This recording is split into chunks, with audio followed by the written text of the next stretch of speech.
Hi, and welcome to our third episode of Beyond Service. For business owners, networking is a powerful way to connect with their communities and grow their business. It's a craft and one that develops over time to become an expert networker, especially as we adopt to a new digital way of life. On tonight's episode of Beyond Service, we have Brett Lieberman, principal at My Pest Pros, and Danielle Woolley with customer success here at WorkWave. Listen in as they share their advice on how you can take your networking to the next level and use different strategies to drive more revenue for your business. Welcome in, Brett and Danielle. Hi, guys. How are you? Hi, good evening. I'm good. Nice evening. Awesome. So let's jump into it. And look, in the spirit of networking and being social, let's get to know you guys a little bit better. So, Danielle, let's start with you. What's your elevator pitch when you go to networking events? So I actually like to not be too cookie cutter when I do an elevator pitch. So it depends on the type of event that I'm going to and what my purpose is for being there. So typically my default is, hi, my name is Danielle. I am someone who looks to connect and collaborate with other people that are interested in helping businesses succeed. Tell me about. Excellent. Brett, you're up.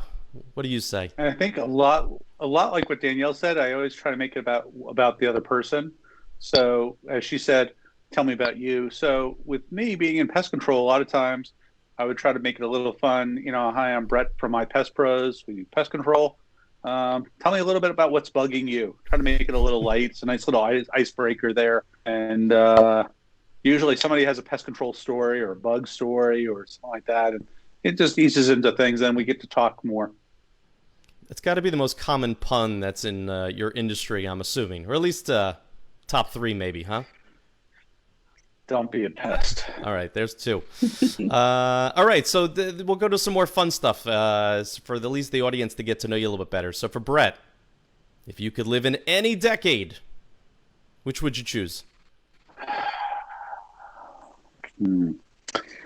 I'd say, the 80s. I don't know. The music's popular now. The clothing was bad, but I had a really great car back then. If I could go back to those days, high school fun. Not the high school, that age. Understood. I'm a child of the 80s as well, so I can fully understand and appreciate it, that's for sure. Danielle, what season of the year fits your personality best and why?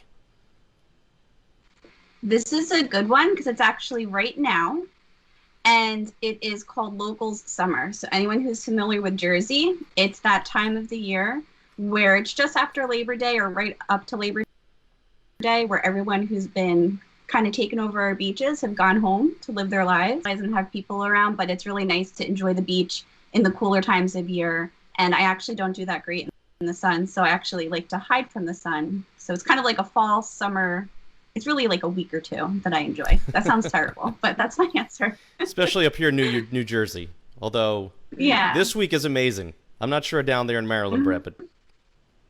No, it's great down here. It's been like 70s and 80s. It's been gorgeous. Perfect. All right, so Brett, this is slightly more serious, but still for the audience to get to know you a little bit. What's something that you believed earlier in your career, but you think about differently now? Well, that's a good one. That's a tough one. You could go with the easy one. The customer's always right. Those types of things. And since we're talking about business here, I used to want every single client or every single customer, and not every customer is good. They're not a good fit for us, or we may not be a good fit for them, and that's okay. It still kills me sometimes when you lose a customer. We lost one today, and I'm not all that unhappy about it. Actually, there's a little bit of a collective cheer, so that's okay. It's interesting. Yeah, there's good customers, there's great customers, and then there's customers. So, all right, Danielle, one more for you. What's a skill you learned when you were young that you still use today? Asking questions. So I like to talk quite a bit, actually. I love getting into conversation with people. I have a lot of experiences where sometimes it's easy to make assumptions of what you think the other person wants. So one of my first grown-up jobs was actually working customer service at a grocery store. So you can't make a lot of assumptions when people are coming up and making claims or complaints. So to turn things around, asking the right questions to get to what they're really bugged about. So even if someone's complaining about something, keep asking questions and really you find out what it really is that's troubling them. And also helps point them to the correct solution. And to what Brett just talked about, help them figure out if they're the customer for you or not before you get too far down the road. Nice. That is one of the things we actually teach in sales management. Have all the questions and none of the answers. And then you talk to the customer and you have to flip that around completely. So before we jump into everything, for everyone who's watching, if you have any questions at all during the interview, we're going to be keeping track of it on Facebook Live. So feel free to pop them in the comments section. We'll get to all of them. I pretty much promise. So with that, let's jump into it. I mean, we know networking is important for many reasons. But for each of you, why would you say networking is especially important in field and home service space? Brett, if you don't mind kicking us off. Everybody, whether it's a HVAC company, pest control, plumbing, everyone out there, whether it's a homeowner, apartments, everybody has a need. People know people. The more connections you have, naturally, the better it is. It's great to have, your own sales team, your own internal team, as you could say. But the more people you have out there that know you, they're marketing for you, and that's the big thing. It helps your brand. It's the cheapest marketing you could do. It's not always cheap, but it could be the cheapest because you're not paying for it. Understood. Right. Danielle, anything you want to add? Well, really, you're paying for it with your time, really, which could be valuable. Mm-hmm. For me, I think the most important thing that a lot of companies might overlook is the importance of trust. So by networking, most of the time, you're networking with people that you're getting to know, build a relationship with, find out what their needs are, or it's someone that you already know that likes and trusts you. So you're pretty much letting them blab about how awesome you are without having to do too much work, as long as you can hold up your end of the deal and be able to deliver on whatever it is that they're recommending you for. Especially for going in people's homes. Right.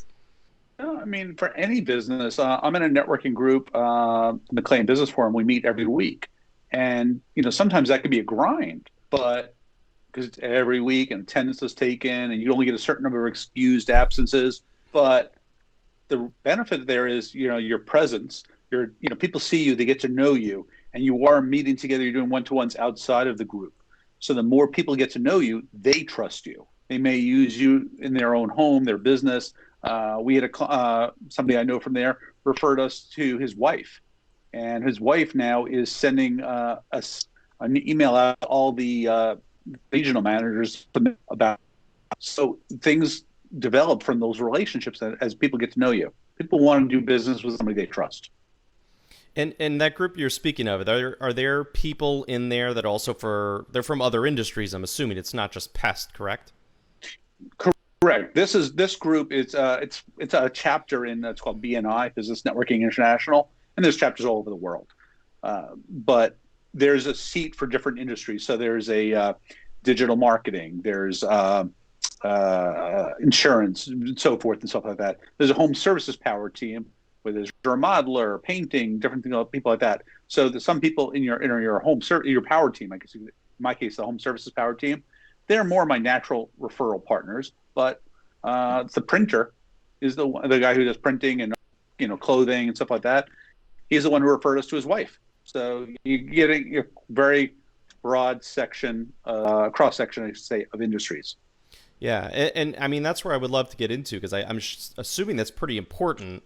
Networking within your own industry is obviously have its own level of importance, but networking with other home professionals within different industries but are still similar, I think can almost be as valuable, more valuable. I'm curious of your take on that.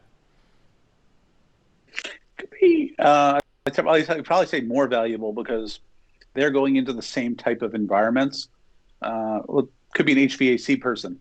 They're going into a home and they're seeing, in our case, they're seeing some of the spaces in a home where there's going to be more likely to be pest problems.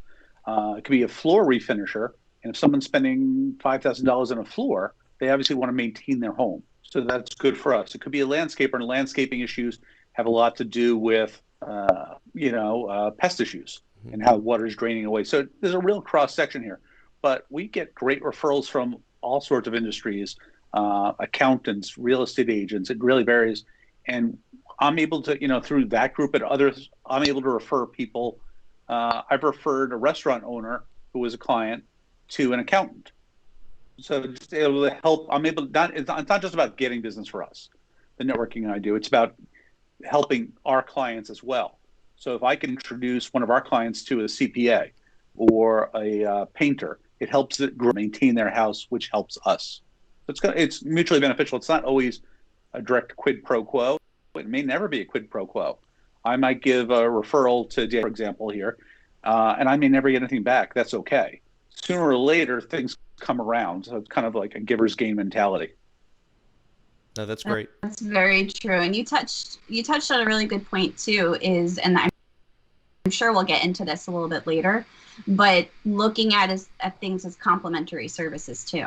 So if you can find, using the example of plumbing, so if a plumber is going in and they're seeing an issue that has to do with electric, they're not going to touch the electric. You want to make sure that the person that you're referring is not going to reflect badly on your business either.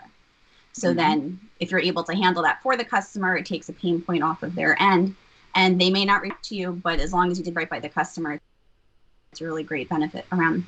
Mm-hmm. And I always ask for feedback. So I want to make sure that people that I'm referring are reflecting well. And there's people that I don't refer anymore for that reason. Yeah, that's why it's extremely important. I mean, wherever you are, you might be there to gain business or refer or what have you. So it's obviously important. So for any business owners who are watching who are just starting out, or maybe they haven't networked before, they started up their business, they have a few customers, but they haven't really gotten into the true networking. How can they use networking to become more known and even just in their community? There's no one size fits all. It could be a chamber, it could be a little league, it could be a school, it could be a networking thing like I'm talking about. It could be Rotary. There's different things. You've got to get comfort level. What works for you? And if I can add to not be sure like where you're starting at, to Brett's point, it could be overwhelming too if you try to do all those things, especially if you're first starting out. So you want to start by asking yourself the questions: what is your intent? Is your intent just to get your name out there? Is your intent to get peers and people that you trust to assist you with building your business? If you know people who are already successful in a similar type of business that you're in, or have the similar type of clients you're looking to reach, how can you guys connect and find out, hey, where are you going? Kind of like, where are you hanging out, so we can make the same friends, so that it's not you doing it all alone. You have other people helping and supporting you. And Danielle mentioned people also in the same industry. We're talking about one way. We were talking earlier about, obviously trying to grow your business, having people sell for you in a sense, maybe, or market your business. But the other type of networking, or one of the other types of networking, there's a lot, is people within your own industry. Yeah. So, I'm going to National Pest Management Association meetings, or being on committees there, or various, because there's people in our industry who have been through it before, or may have an idea how to use our PestPack software better. May you, hiring, where are they hiring, employee issues, marketing issues. You don't need to recreate it, and you could learn from other people. And so if you're a new business owner, finding some businesses, whether it's in your area locally or sometimes outside of your area, people are more open, developing those relationships. And maybe it doesn't have to be a mentor-mentee, I can't really say it, relationship, but it could be something less formal than that, but where you can learn from other people and grow your business that way as well. That makes sense. And the third area we didn't really touch on yet is also just in your general day-to-day and hobbies. So really, if you feel too uncomfortable going out things right off the bat, it can be, where are you already? Does your kid get in a sport that you can connect and network with other parents? Do you have a hobby? Do you play tiddlywinks? I don't do sports, guys, sorry. But you play a hobby or a sport that you feel like you can connect with other people. Because at the end of the day, whether you go from a professional approach or a complementary approach with other businesses, people really are looking to connect with you to then be interested in whatever it is you have going on. And we've hired, Danielle we didn't plan this, but No. just with that, like We're gonna hang out more, Brett. yeah. No, but like Little League, we benefited from some of our relationships with Little League, where we've done sponsorships, but and we did relationships where joint marketing with Little League, which we still have clients from, I don't know, 7-8 years ago, from a very small investment financially. But then we've also turned around not only through sponsorships, but other things that we've done for the Little League, giving back and forth. So and people contact you because of those things as well. They see it could be kids with a name on the back of the shirt or on a website, but giving back to your community, that's another way, getting just involved in your community. You meet people, I mentioned chambers of commerce, but it could be less than that. It could be just getting involved with a parade organization. The more people you know, the more it's going to help expose your business. And you may even learn from people not in your industry. I've learned from HVAC people, chimney people, others to help grow our business. It makes sense. And definitely names on the back of Little League jerseys. I don't know how many Tiddlywink jerseys there are. You can Google that. If you can find one, I'll give you my credit card for Amazon, but not even sure what it is. But but now look, we're in a time where, hopefully kids sports are happening. Hopefully that people are getting together in a safe way. But regardless of even COVID, we're in a digital way of life. It changes the rules. There used to just be the very traditional, call it old school. The face-to-face networking where you had to shake someone's hand in order to start making agreements and share leads and things like that. So do either of you have any tips of ways to get the most out of networking digitally? I do. Brett, you want me to go first on that one? Okay. So I'll use Brett's group as an example. So using social platforms that you're already spending time and hanging out on, whether it's you or someone within your company, and look for things that you're doing. So software that you're using, or back to the family and kids stuff. It doesn't always have to be about business, but if you're looking to brush up on your accounting because you're home more and there's online courses, finding different with parent groups, mom groups. I don't know about where everyone else is in the country, but in New Jersey, like the township groups get a little crazy, but there's a lot of really great referrals and networking in there. And just making sure that whatever it is that you're connecting to or joining, that you're providing a value. You're not just like lurking or going in there to spam whatever marketing piece you have to share at that point. Starting there so that you can kind of get, and then just making sure that you have time allocated to following through. So don't just join all these groups and spam messages in there and have people truly wanting to connect with you if you're not going to follow through and actually set up a time to talk. Find out how you can help, and always start with, how can I help you? What are you up to? How can we work together? Mm-hmm. Brett? No, exactly. So there's groups, not groups, like websites like Nextdoor. Mm-hmm. So just this past weekend, I saw a post on there locally about somebody complaining about mosquitoes. Some people talked about various companies, different options. I don't always chime in, but I decided to chime in, and I always identify myself. I said, "Hi, I'm Brett. I own My Pest Pros. We're located in this neighborhood. I live in this neighborhood, which is like one over from this one." And I gave a lot of information.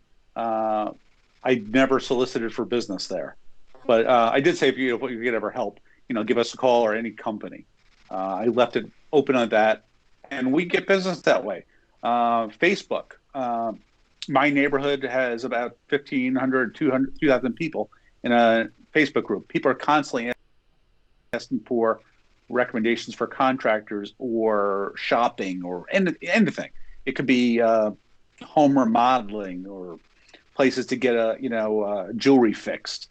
It doesn't really matter. So that could be great, or it could be painful if there's criticism of a company there.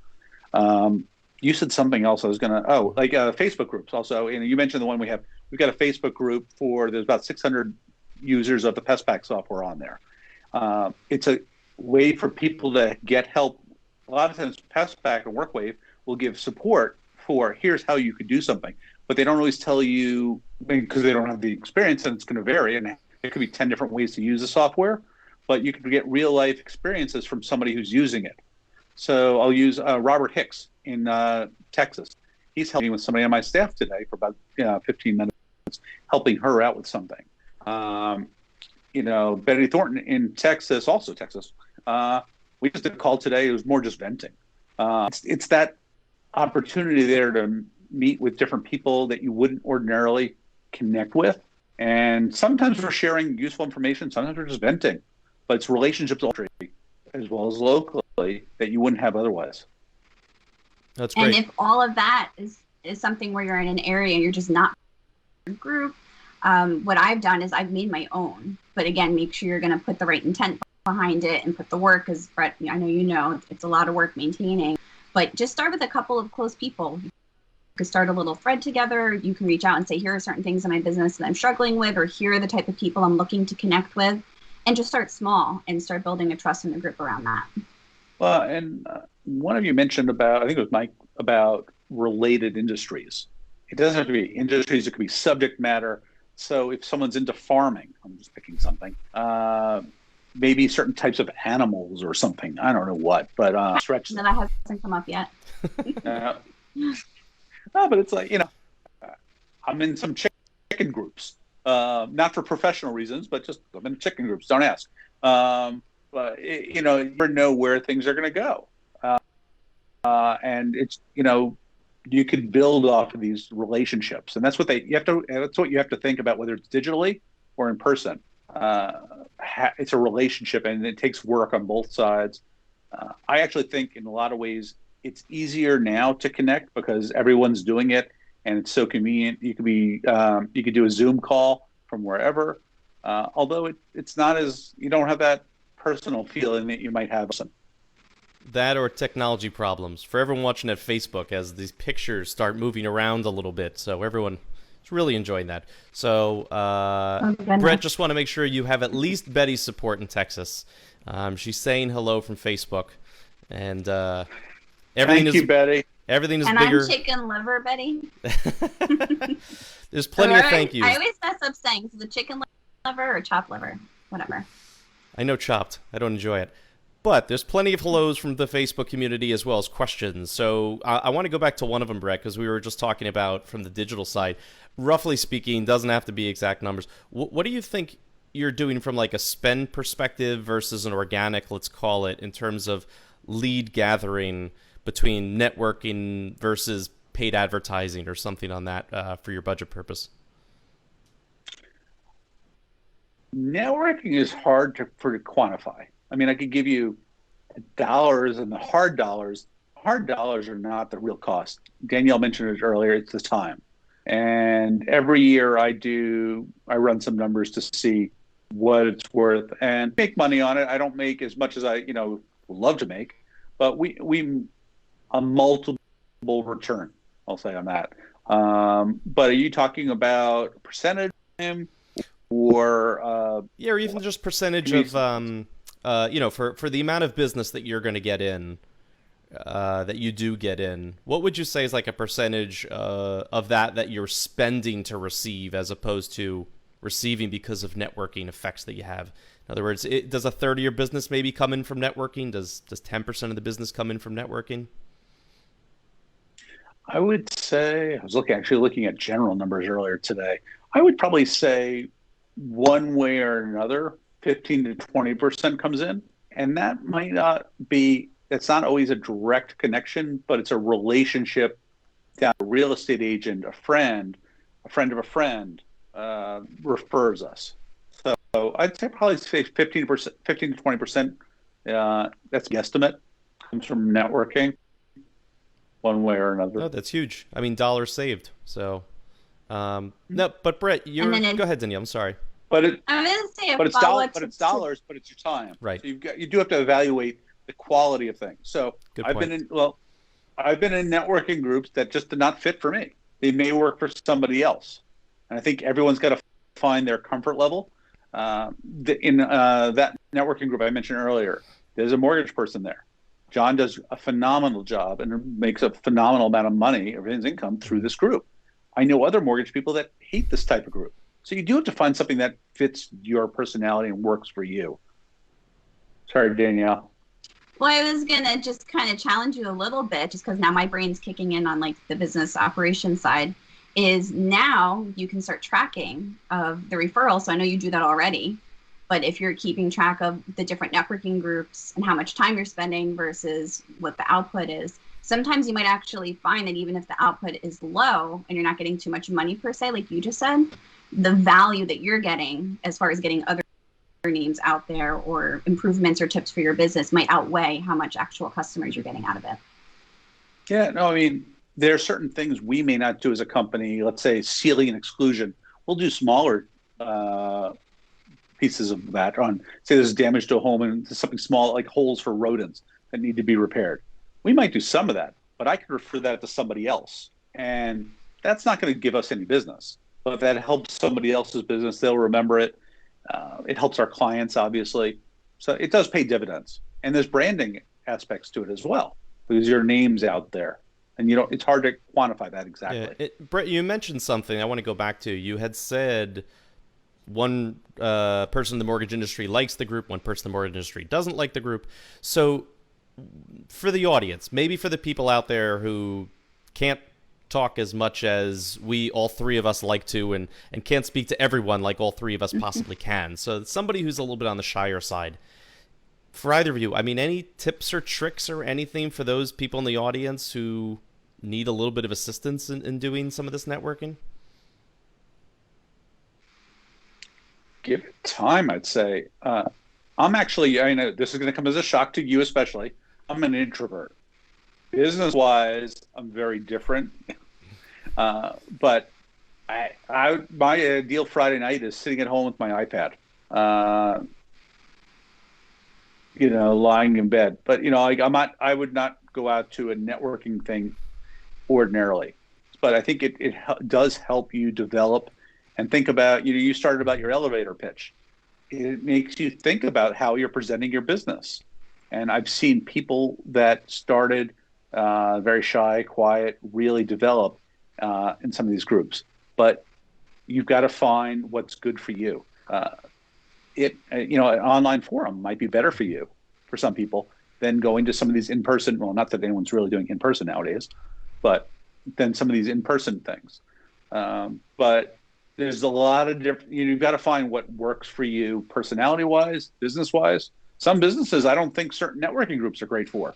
So it just depends between, when you look at the cost. Yeah, and going back to the whole questions, that when I work and connect with people to talk about helping them find networking groups too, because I just love it. I did it before I even knew what it was, and before people were like, oh, you do networking. I'm like, no, I don't. I just go meet people. And in New Jersey especially, there's a lot. So there's a lot of groups that are great for different personalities, a lot that aren't. And you want to ask yourself, what are you looking to get out of it? Are you looking to go in as like a sales, no offense, Mike, salesy type thing of just like flinging out your business cards and calling it a day? Or are you looking to really connect with people and pick their brain and, get to know them to do the long game, to Brett's point earlier? And then from there, just start with one. The first group that I created was really created at one of those events that I went in, and I felt like I was on Saturday Night Live. The scene where they're like in your face and like, you want to dance, you want to dance. Like, I just felt like everyone was throwing their card at me, and I was so overwhelmed. And I just started a group that was for people who hate networking. And then we kind of shifted it to, connecting, building business, all the stuff that we're talking about here today. I don't do it anymore, but if you know the purpose of going, you're not just doing it because people are telling you should do it. You may even find that you're not one to do networking at all. Maybe there's a Brett or a Danielle in your organization that you want to send on your behalf to represent the company. I think that is a really, really big move that you can do too. And not everybody in your company or any organization is going to get it. We had somebody I tried sending to a networking group a number of years ago, and he was arriving late, leaving early, stepping out for phone calls, and he said, this would be great during the wintertime when it's slower in our industry. And I'm like, no, you don't get it, because that's where it goes back about building the relationships and the trust and the credibility. And he didn't have the credibility because of how he was acting there. And people saw it. It was transactional. Yeah. The other thing is, Danielle talked about having a plan. It's not just going to the event. It's not being a 2-hour member of something or attending a chamber meeting. What are you going to do afterwards? having a plan to follow up with people, the right people, not just spamming people, but we all get that, but targeted and thoughtful, and make somebody, and honestly, in my opinion, make it about them. Hey, I enjoyed meeting with you there. I'd love to see if we can get together and have a cup of coffee sometime and continue our conversation about whatever. Yes, and really successful if you ask the permission to do so, because then they're all excited, like, oh, you want to connect with me? Cool, yeah, let's do it. Versus it's like left field a month down the road, you just hit them with a copy and paste job that you send saying we met at a networking event a month ago and I want to, nobody wants that. But then also too, asking them how they prefer to connect. There's so many different options. We have the benefits of technology. For me personally, I'm starting to get overwhelmed with it. I've got like 14 computers and screens going at once. So I actually prefer to get an email so that I can be focused and reading through it. I don't want to get a LinkedIn message. I'm actually linked out right now because I get messages so much. You can't keep up, and they're not personable either.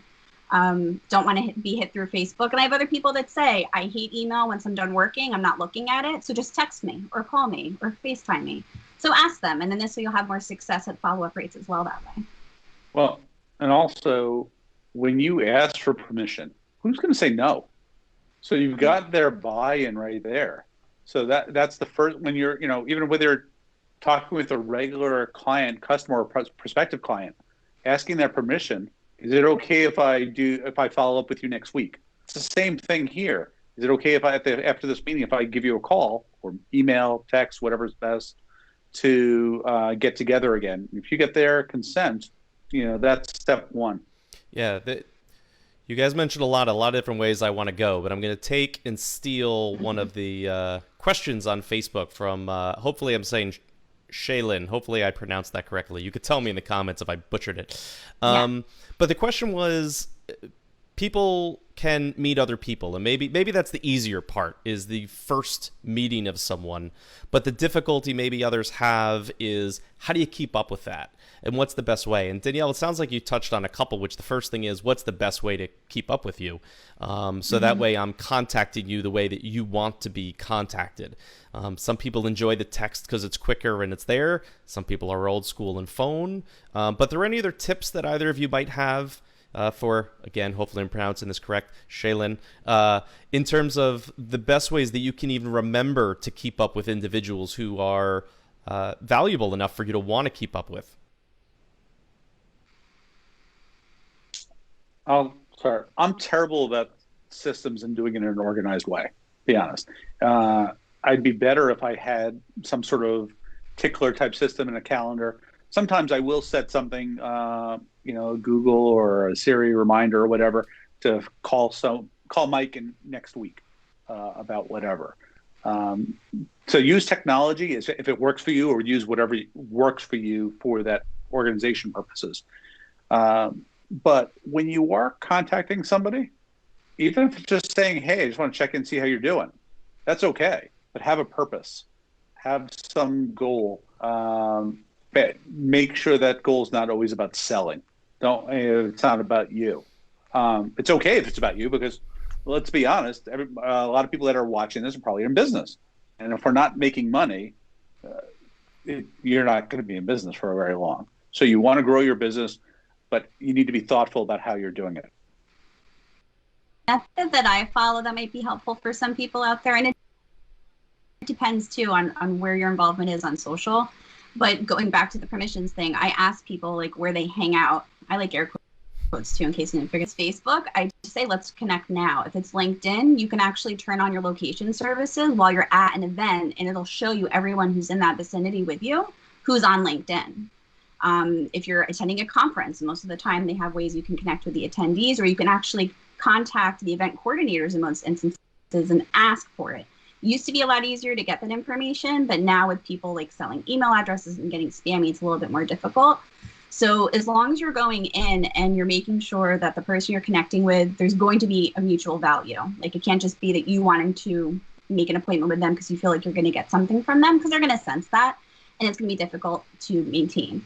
The next thing that I share a lot, people are like, get out of here, I'm never networking again, is for every hour of networking, I actually block off 3 hours of whatever after. So I try to make mental notes, or I'll write on the back of the business card, or connect with them on Facebook and make myself a note, something we talked about, so that if something comes up, I can actually share it with them. So if Brett and I are talking and he loves Tiddlywinks, the next time I hear about a win in a Tiddlywinks I'm going to message him and be like, oh, I just saw this game. Did you catch it? It was cool. And then follow through to, do you want to follow up with coffee? Some people don't like meeting in person afterwards. Their time to them, they'd rather connect on the phone. So just knowing what your style is and how you're going to follow up and really do it is important. That's good. And you both mentioned. Go ahead, Brett. Danielle sounds so much more. Danielle just sounds so much more organized than I am about all of this. And I think you just gotta go with what works for you. I think exactly. I think I would be probably better if I was more structured in doing it. But what I do works for me. So it's comfortable for you or the other person. Right. Yeah. I mean, I worked with people even who say that they want to just like keep track of it, but they don't want to get overwhelmed with processes, and they might just look them up online and take a screenshot, so then that's their reminder to go back later and connect with them. And those were some great. I think technology. No, go ahead, Brett. Keep going. Sorry, Mike. I was going to say technology is. I actually find technology is really helpful here, because you could mention I could do a screenshot. I could send somebody a link. I could do. I don't keep business cards as much, or I keep too many of them, but then I can't figure out what they were. I usually try to put it in my phone and those notes in there. So I have that, and not just like, someone's birthday or something like that, but just, if there's something unique about them, either besides where I met them and how. That's good. And you both mentioned that, so that's got to be a good one. And so you both have some great networking do's. One of the things I really want to go back to, Brett, that you had talked about, the example of person who maybe misrepresented themselves, because going to networking events can be a huge boon and success for your business. It possibly could hurt it just as much if you don't go about the things the right way. So looking for some networking don'ts. What are some things that you would advise the audience do not do? Well, don't not follow up if you say you're going to follow up, and have a plan to some degree. You've got to be fluid with it, but follow up. Do what you're going to say, but don't send in there giving out the business cards constantly or trying to sell. It's personally, again, I don't do well at chamber type events, chamber of commerces. I just find you've got a million digital marketing people there, a million bank people. It feels like to me, and I don't mean to denigrate them, but it feels like the same type of people, and they're all trying to sell. So I prefer a more laid back approach. We're all there for business, but don't be the pushy salesperson. Don't be the person that's getting drunk at those events either. We've all seen that. We all have those stories. Those are good. Danielle, anything you want to add to that? Yeah, my don't is I don't want to say dismissal of business cards, because I did mention them before if people have them, but don't force people. Like, I've had people force me to take swag bags, and I feel bad because I don't want to waste them, and then they wind up in the trash, and I'm like killing the environment. But don't force people to take stuff. Like, make sure it's a mutual connection that you're both gonna succeed from. But also, don't try to meet every single person. I've actually worked with people before that have set like little fun challenges with the people they go with, saying, I'm going to meet 20 people, I'm going to meet 30 people. But how many of those are actual quality connections? And that energy is going to, I keep saying energy, but that really is the truth. It's going to spread. People are going to start to say, oh, Brett's coming, go that way, quick, So just don't be that person. Don't work the room. Yeah. Yeah. Human first. Mm-hmm. Yeah. I mean, that's what it's about, really. Relationships, whether it's virtually, online, in person, a mom's group, a little league, or chamber of commerce, or a professional networking group. It's about the people. And I mentioned I'm in this BNI networking group. I, in general, am not a big fan of BNI because a lot of people, it's got a very structured. But I love this group I'm in, and this group of about 50 people has done about $6 million. A referral business in less than this past year. Wow. So there's a lot of referral business generated there within the group because we've got good quality people. You get to know people, and you've got those relationships. So that takes time, and it's a good fit for you.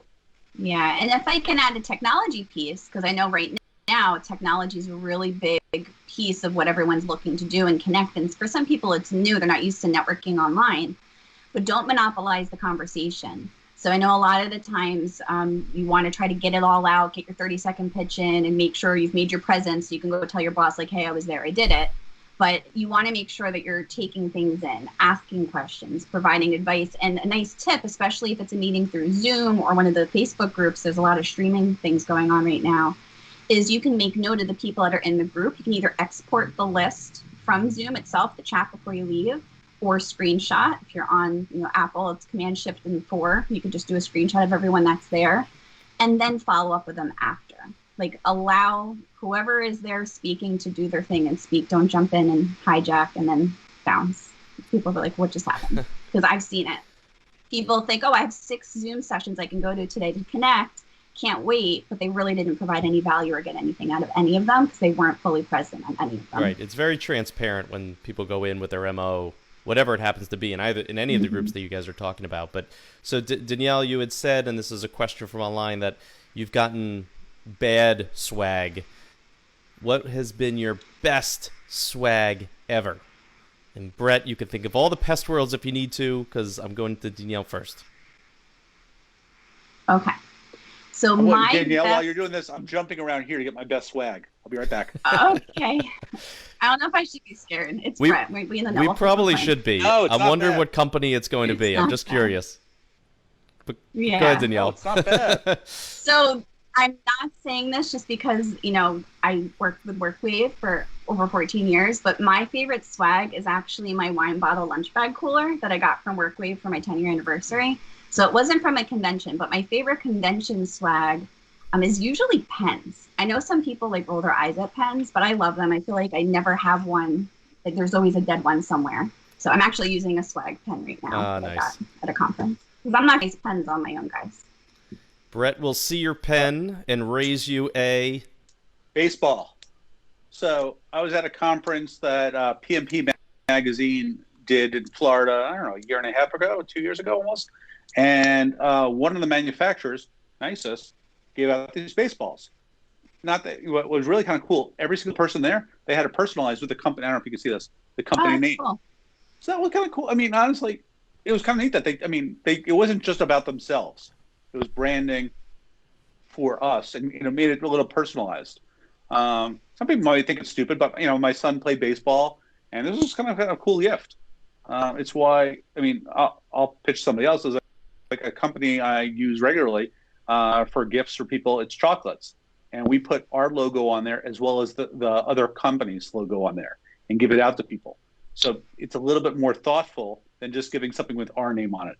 And I think that's what this fits in too. That's why I like it. One of the best things. I'm changing my answer to chocolate.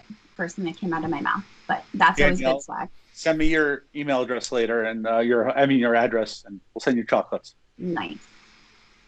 Look what comes out of this. And Brett got to use the word pitch afterwards. So the puns are flying tonight. So I heard it, but I feel like I'm being a little cheesy, so I toned it back a bit. Don't be such a pest, Mike. Pest, tiddlywinks, pitching. Got it. So for everyone on Facebook, we're getting to the end. So if you have any other questions for Brett or Danielle, please ask them now. So for one of my final questions, we're getting there. And this is kind of sum up, maybe for anyone who joined late, maybe they fast forwarded through the first part if you're watching this. But if you had to choose just 3 ways that have been the most effective for your growth when we're talking about this subject, what do you think they would be? And if 3 is too many, pick the top one. I mean, just kind of curious of what you would say is attributed to be the most effective way to grow from this networking perspective. I went Danielle to go first this time. Sure. I'm upset I have to narrow it down to 3, but one is actually being selective. So when I first started out, again, not knowing that what I was doing was networking, is I was just like, this is great. I can go to places where people want to talk and connect. But it got very draining to the point where I was always giving and recommending and referring and getting nothing, but I hate it. So then slowly got back into it again. So the first tip is be selective and look as whatever your immediate need is. So if your immediate need is just you want to connect with other people in an industry, you want to learn more about business, you just want to like get your feet wet, start with one thing first. So that's my first tip. I know it was long-winded. My second tip is don't be afraid to kind of do your own thing too. So if you're out there and you're trying and nothing's working, maybe the events you're going to are too extrovert or too introvert, or maybe you're in a specific area where, you know what, there's not a lot of field service stuff going on. Reach out to other companies and say, hey, let's start something small, and leverage your own business space. I see a lot of companies who are actually missing an opportunity of getting their name out there. So even if you're not running a networking group or anything like that, there's so many people looking for space. So offer, if you have a conference room, like people will love you and refer you because they've got to find spaces to even host events at. So that's my number 2 tip. And then number 3 is be yourself. Don't try to be fake. People will see through it. If you're goofy, be goofy. But at the end of the day, like Brett said, it's business too. So you want to make sure you're getting something professional out of it. I'm probably going to overlap with you a lot because I think it's dead on, great advice, but also I think it's, I'm being sincere about it. Starting there, you've got to be you. Go with what's most comfortable for you. If online's better for you, do online. If it's just little league type groups, mom and pops, get involved. Don't just be a sponsor. Get involved in some of these groups. That'll help you. But do what's most comfortable. Number 2, I would say figure out what your goal is in the beginning. Is your initial goal to learn how to build your business? Maybe it's more within your industry than out there selling to other people or getting other people to sell to you. So figure out what your purpose is on the not the marketing, but the networking. Although it is marketing, and if you want to, doing it inside your industry first or related industries will help strengthen your business and your brand.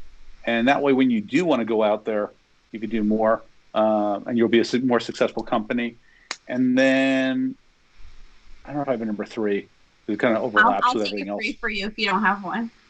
I missed one. Just think about the other people that are out there that you're meeting with. I guess this goes back to not being the guy throwing out a million cards and everything. Just think about how you're being received or perceived. And look at the environment you're in and view it.